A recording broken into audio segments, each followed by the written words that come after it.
Let's head to the Bundesliga, where once again it was a 4-1 scoreline between Bayern Munich and Hoffenheim, but this time it was the defending champions who would take all 3 points, somewhat of a revenge to what we saw happen in September of last year as we welcome in Jurgen Klinsmann and Aage Fjortoft. Jurgen, Bayern are just a machine, and I feel like we say it every single week, but that was epitomised once again today.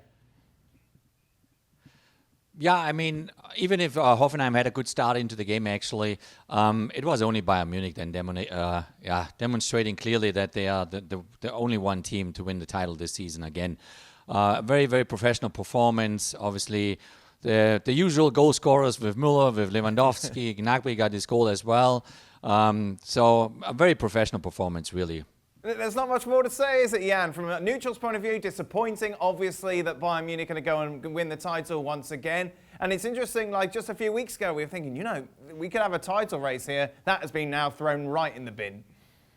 You know, Bayern Munich, they are teasers because they just give the decision some small hints. Maybe we'll lose 1 or 2 games.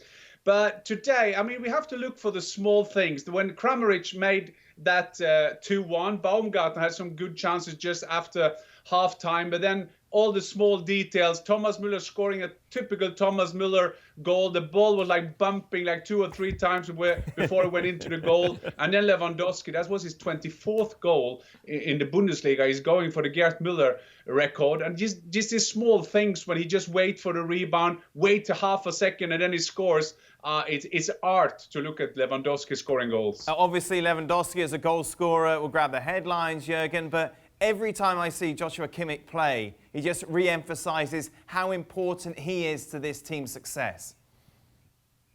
Absolutely. No, Joshua Kimmich is really Bayern Munich side, and it's not by coincidence that when he was missing for these couple of weeks, you know, that they struggled a little bit.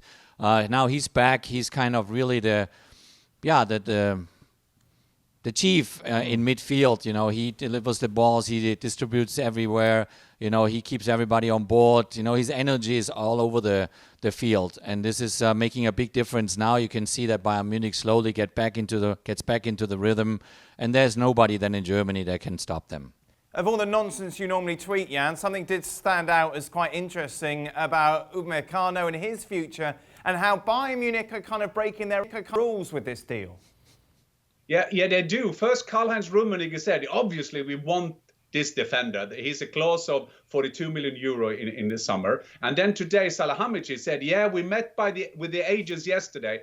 So Bayern likes to do things secretly in some areas, and suddenly they have just bought some good players.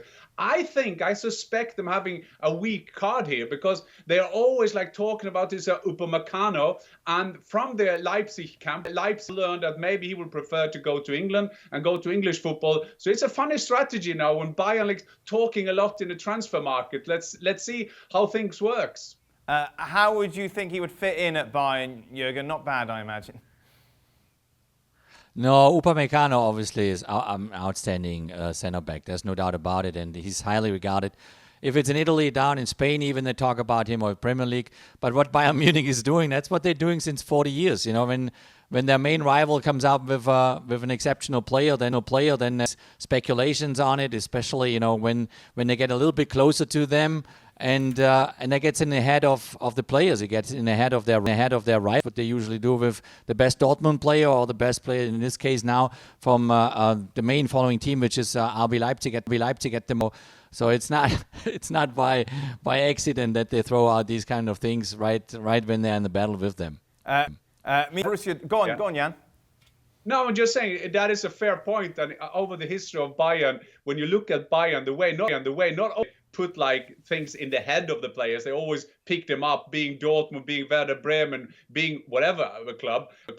I mean, in terms of getting this player in the summer, I'm not so sure that they are as sure as they want to pretend. Thanks so much for watching ESPN on YouTube. And for more sports highlights and analysis, be sure to download the ESPN app. And for premium content and live streaming, subscribe to ESPN Plus.